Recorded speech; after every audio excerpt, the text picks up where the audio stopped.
Hey everybody, how's it going? My name is Liam, this is my hobby room, and you're back with me on the Gunpla network. I'm back with you to talk about little plastic robots on the internet, which is one of my favorite things to do, so thanks for having me. Today we're going to be unboxing the Geara Zulu Angelo Sauper use. It's his custom from Mobile Suit Gundam Unicorn, which is pretty cool. You should check it out. It's on Netflix now. It used to be so hard to watch Gundam online, and now you can just find it pretty much everywhere, which is good. That's a good thing. That's what Martha Stewart says, I think. It's a good thing. Anyways, yeah, let's, what am I talking about? I've actually been wanting to get my hands on this kit for a while because it seemed really interesting, it seemed kind of challenging, and that's why I like to challenge my hobby skills, and I like kits that are interesting.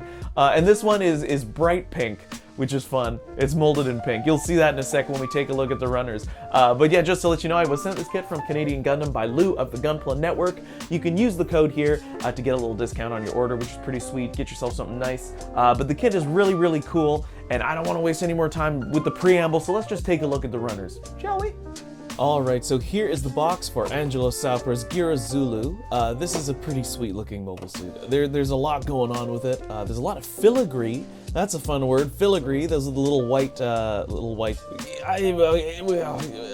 stuff. Hopefully the box isn't too blown out here by the light, but I think you can get a good idea of what the art looks like. It's very nice. I've often said this, I say this often, that I want like a booklet of all the different box tops and everything, without, you know, all like the text, and just because there's, you know, artists that make these, and I think they should be celebrated quite a bit more for the work they do, because this is an absolutely awesome looking piece of art. So now that we've appreciated that, I will move on to the sides of the box, which have writing on them.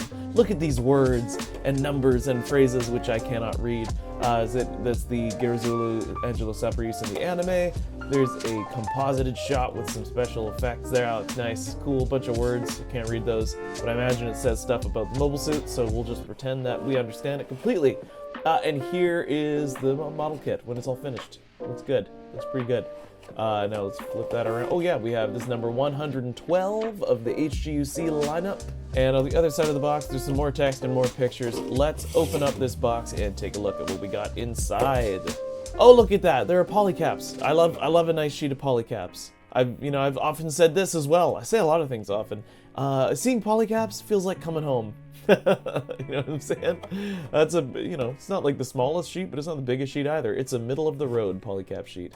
Nice. Let's keep those over here so we don't lose them. Oh yeah, big old sticker sheet. If it was not obvious by the amount of filigree on this mobile suit, you're going to be putting a lot of stickers on it unless you would like to paint it, which I'm going to, so I'm not going to be using any of these. But as you can see, there is filigree everywhere. It's kind of hard to see the cutouts with the glare. Maybe you can kind of see them now. So these are all very thin lines.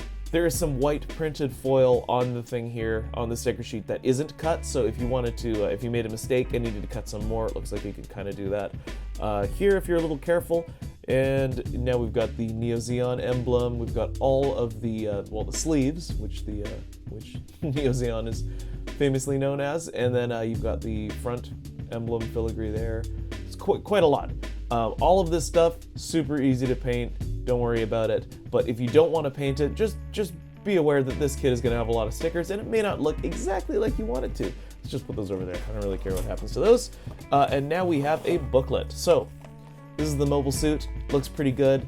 Again, with the stickers on there, it looks kind of weird to me because they have a big black outline.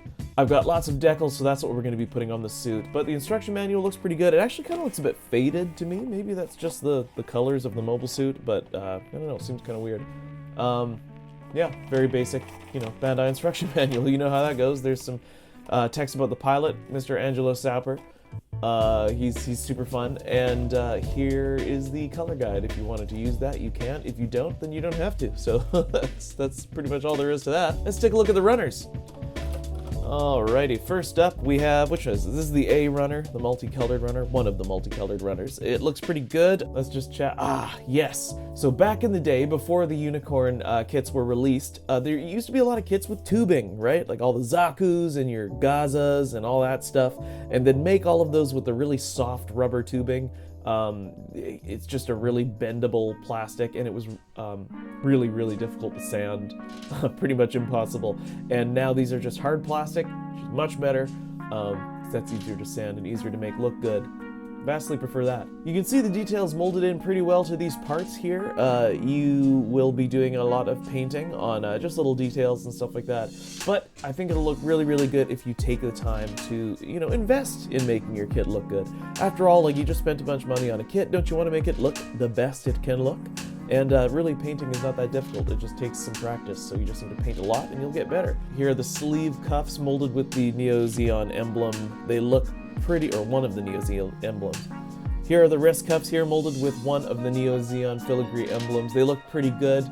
It'll be pretty easy to paint those with a reverse wash, so check out my channel, Liam's Hobby Room, and you'll be able to find all types of painting tutorials and other videos where I paint things, and you'll learn how to do stuff like that. It's super easy. Don't worry about it. And next up, we have a slightly bent runner. It's the G runner, which is, you know, we're going off book, off alphabet. So yeah, it's molded in a very light pink. The pink doesn't look great to me. The color's actually pretty off. It's supposed to be a little more violety, but I guess, you know, they're molded in plastic. They're doing what they can do. Looks good. Now, I'm not really concerned about color anyways. Color doesn't really matter. You can paint it. More detail to be painting in all these pieces. They look really, really good. This is going to be a fun kit to work on. Already I'm seeing there's going to be a seam line between the two shins, or the two, what are they called? Lower legs? Shins? Calves? I don't know. Lower leg. There's going to be a seam down the center, so I'm going to have to close that up. So I'll probably have to mask the joints inside. That's okay. Not a big deal. Here is a slightly darker runner. Just some more bits. More bits. They look great. Look at that, boom.